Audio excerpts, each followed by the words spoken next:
I'm Jack West, medical oncologist at Swedish Cancer Institute in Seattle, Washington.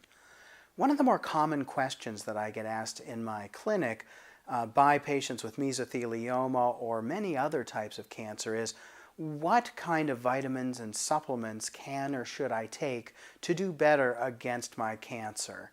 I will say that there is not evidence that supplements or specific vitamins lead to better outcomes, with a couple of key exceptions.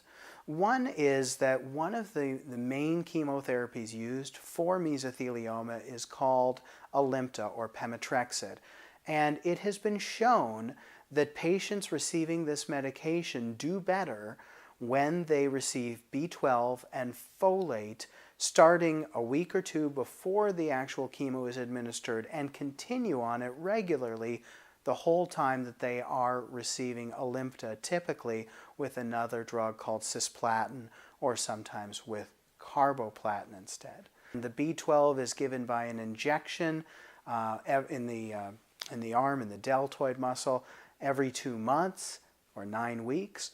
Folate or folic acid is another vitamin that is taken orally at a low dose, and importantly, these drugs help to rescue the normal cells of the body and minimize side effects from the Alimta.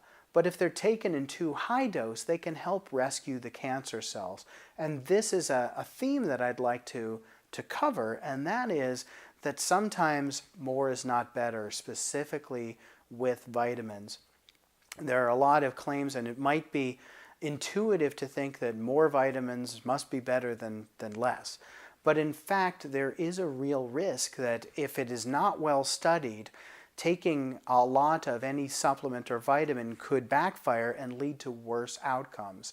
There's certainly good reason to suspect that with B12 and folate given before starting Alimta, but there's also some evidence that antioxidants, vitamins like A, C, and E, can potentially undermine the efficacy of conventional chemotherapies in various settings.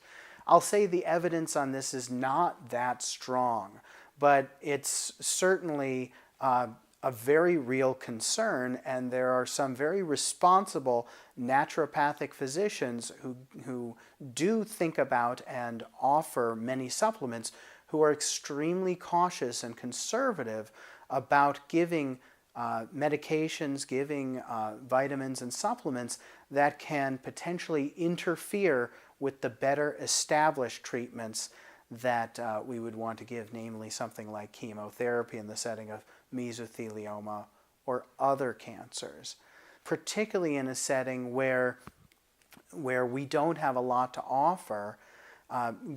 Choosing something as an alternative therapy might be an extremely appropriate choice, because at least it might do some good, and the less evidence that we have that a conventional therapy is going to be beneficial, the less you have to lose by trying any unknown.